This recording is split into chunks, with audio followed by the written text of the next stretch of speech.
Hola arquitectos de la web, bienvenidos a una nueva entrega de nuestra serie sobre patrones arquitectónicos.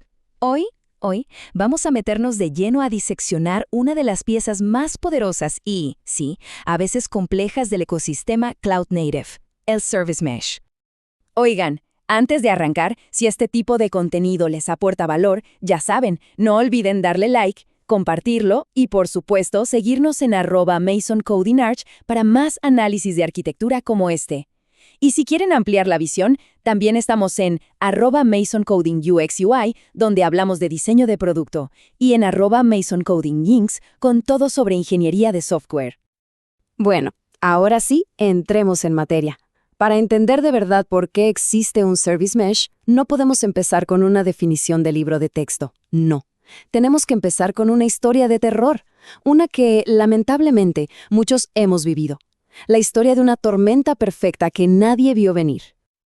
Lo recuerdo como si fuera ayer. El sistema se vino abajo. Y no fue por un bug en la lógica de negocio, ¿no? Fue porque un solo servicio, uno solo, el de pagos, empezó a responder un poquito más lento. Y esa lentitud se propagó como un virus silencioso a través de más de 20 servicios que dependían de él. Y esto es lo que de verdad impacta.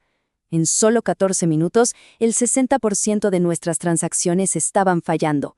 Y ojo, no porque los servicios estuvieran caídos, sino porque estaban esperándose unos a otros en una especie de abrazo mortal, un deadlock distribuido que simplemente nadie había previsto. El postmortem fue, brutal. La causa raíz no era una sola cosa, era todo el sistema. Teníamos timeouts inconsistentes por todos lados. Unos servicios reintentaban 3 veces, otros 5 y algunos hasta infinitamente. No había circuit breakers, esos interruptores de emergencia que evitan que un fallo en cascada se lleve todo por delante.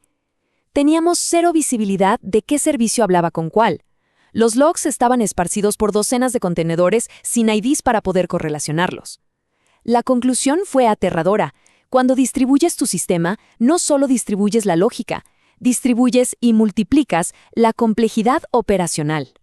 Toda esa complejidad necesitaba ser gobernada, pero no con más y más código dentro de cada servicio, sino con una capa nueva, con una filosofía distinta. Y es aquí, justo aquí, donde el Service Mesh entra en escena. Piénsenlo no como una herramienta, sino como el sistema nervioso de nuestra arquitectura. Entonces, ¿qué es exactamente? Bueno, un Service Mesh es una capa de infraestructura dedicada a gestionar cómo hablan los servicios entre sí. Y cada palabra aquí es clave. Es una capa separada, no es una librería que metes en tu código. Se enfoca en el tráfico interno. Y lo más importante, externaliza toda esa complejidad fuera del código de la aplicación. Y es súper importante entender lo que no es. No es un API Gateway. El API Gateway es como el portero del edificio. Gestiona el tráfico que viene de afuera, de los usuarios hacia tus servicios. En cambio, el Service Mesh gestiona el caos interno, la comunicación de servicio a servicio. Su foco es la confiabilidad, la seguridad, la observabilidad y es prácticamente invisible para la lógica de tu aplicación. Muy bien, ¿y cómo funciona esta magia? Para entenderlo, tenemos que hacerle una autopsia. Todo Service Mesh se divide en 2 componentes fundamentales que son como el yin y el yang. Pensemos en esto como el cerebro y los músculos. El data plane, esos son los músculos. Son unos proxies súper ligeros que llamamos sidecars, que se despliegan junto a cada uno de tus servicios e interceptan todo el tráfico. Ellos son los que ejecutan las políticas. Y luego está el control plane, que es el cerebro. Es la consola de mando centralizada donde tú defines esas políticas, los reintentos, la seguridad, los timeouts. El cerebro le dice a los músculos qué hacer. A ver, sigamos el viaje de una sola petición. La aplicación A quiere hablar con la B. Lanza la petición, pero momento, su sidecar la intercepta primero. Le aplica las políticas que le dijo el cerebro como encriptación o reintentos. Luego la envía, pero no a la app B directamente, sino a su sidecar. El sidecar de B la recibe, la valida y finalmente se le entrega a la aplicación B. Y todo esto sin que ni A ni B tengan que modificar una sola línea de su código. Ahora, este patrón es increíblemente poderoso, pero seamos claros, no es una bala de plata.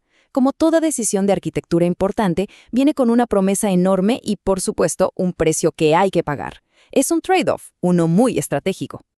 La promesa es inmensa. Gana seguridad 0.8 por defecto, resiliencia por diseño, una observabilidad completa sin tocar tu código y una consistencia total a nivel de plataforma.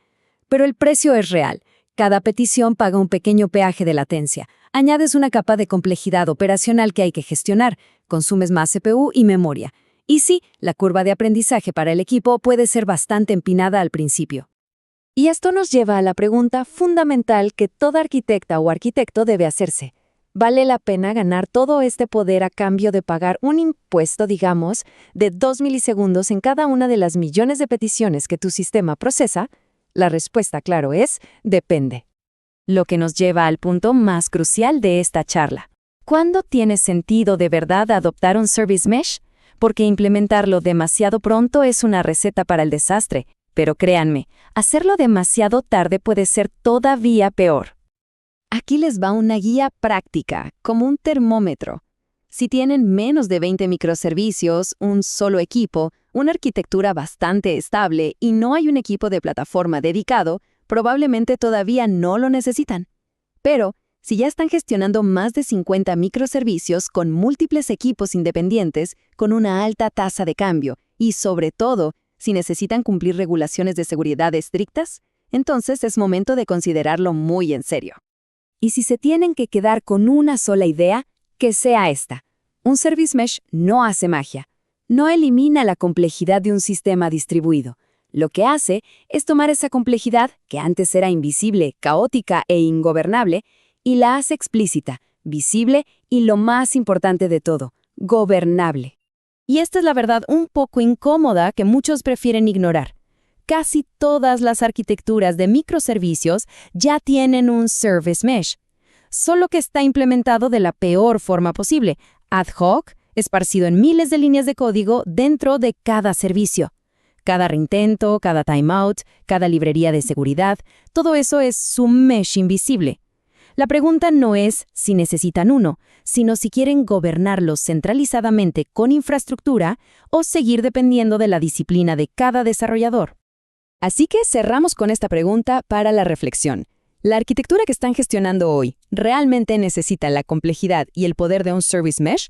¿O quizás lo que necesita es simplemente un mejor diseño fundamental? Dejen su opinión en los comentarios, me encantaría leerlos.